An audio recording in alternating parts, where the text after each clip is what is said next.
Hey guys, welcome back to the Kids Science Corner. I know it's been a while, but I've got another awesome digital electronics project for us to try.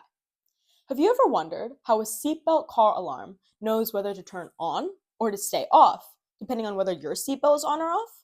Well, I certainly have. And the logic behind that is because of a NOT gate. A NOT gate is an inverter gate, or the simplest logic gate in digital electronics. It basically takes an input and it switches it to an output. The NOT gate basically has one input and one output. It takes a binary signal, which is 1, or high or on, or 0, which is low or off, and it converts it to the opposite state. So now I'm going to show you how the NOT gate works on a circuit board. So this is the DEB, or digital evaluation board. Here we have our input switches and our output. If I connect the battery, then this LED will turn on. And if I press this input switch, then this LED, the corresponding LED, should turn on, and it would send a 1. And then it would also send a 1 to this chip, which I'll explain a little bit later. And then that means it would send the opposite signal to the output. So it send a 0 because we're sending a 1 here, so it send a 0 to the output.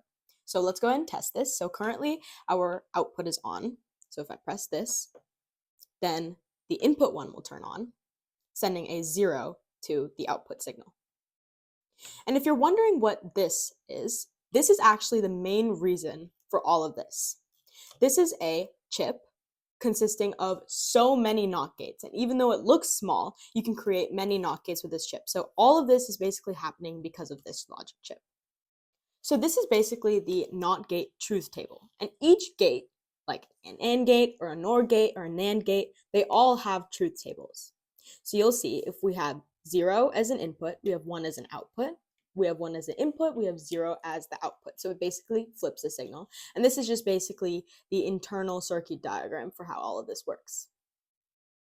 If you're wondering on how I was able to do all of this, it was because of this digital evaluation board and the Jump Start program conducted by Dr. Gall. So shout out to Dr. Gall.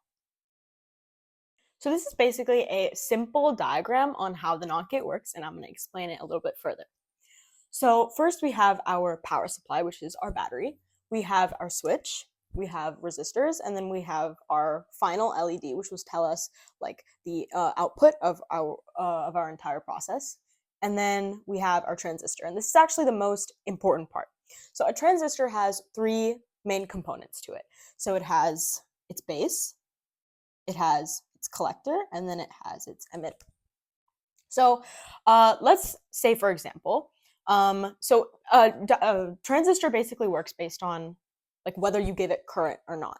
So let's just say that it's not getting any current right now. So it would be 0 because we're not giving it any current. There's no current there. So that means the circuits would be open. So this transistor the circuit would be open, and then the switch would also be open.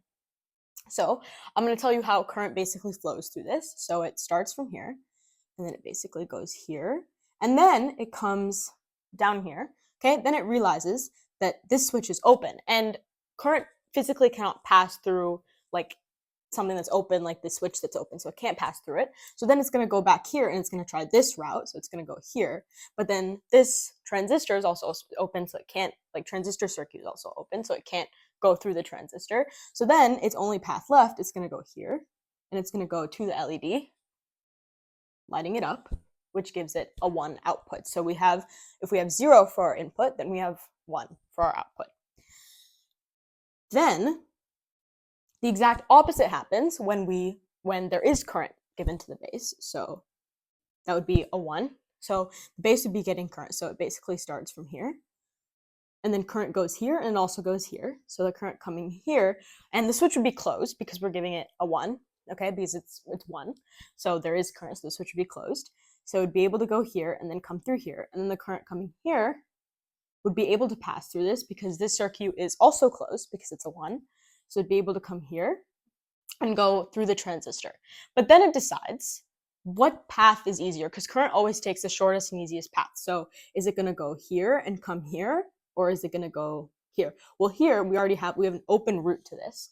So it's going to go from here, and then it's going to go to ground, and then leaving a 0 output for the LED because it's not being turned on. So if we're giving it a 1, then the output would be 0. And if we're giving the input as 0, then the output would be 1. And that's basically how this works in terms of where the current goes. So overall, NOT gates are the fundamental building blocks because you can create any circuit, logic circuit with that. They're also super efficient. So I use a lot of battery power projects. So it's super efficient because it lasts as long as it does because of the NOT gate. If you guys enjoyed this video, please like, share, and subscribe. Thank you guys so much for watching. And once again, shout out to Dr. Gall. And if you're interested in this, or if you're interested in what this whole video is about, then please consider joining the Jumpstart program conducted by Dr. Oren Gall. I'll put the link in the description below. Once again, thank you guys so much for watching, and I'll see you guys in the next video. Bye!